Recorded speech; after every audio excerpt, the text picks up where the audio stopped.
तर सातारा गॅझेट संदर्भात लागू करण्यासंदर्भात सरकारी पातळीवर हालचाली सुरू। सातारा आणि औंध गॅझेटचा अहवाल पुढच्या आठवड्यामध्ये उपसमितीसमोर सादर होणार। मंगळवारी मंत्रिमंडळ बैठकीनंतर या अहवालावर चर्चा होणार। अहिल्यानगरमध्ये भीषण अपघात। छत्रपती संभाजीनगर महामार्गावर कंटेनरचा ब्रेक फेल झाल्यामुळे अपघात। 9 चारचाकी गाड्यांना कंटेनरची जोरदार धडक। भारताच्या लेकीचा गोल्डन पंच। जास्मिन लंबोरियानं बॉक्सिंग चॅम्पियनमध्ये जिंकलं सुवर्ण। 57 किलो वजनी गटात सुवर्ण पदक पटकावत देशाच्या शिरपेचा मानाचा पुरा।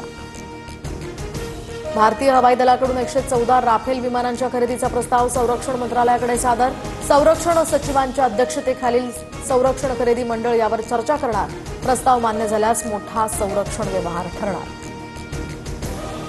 काँग्रेसनं भाजपवर केलेल्या कथित मतचोरीच्या आरोपाला नक्षलवाद्यांचं समर्थन। लोकसभा निवडणूक आणि महाराष्ट्र विधानसभा निवडणुकीत मतचोरी करून भाजपनं सत्ता मिळवली। नक्षलवाद्यांकडून पत्रक जारी।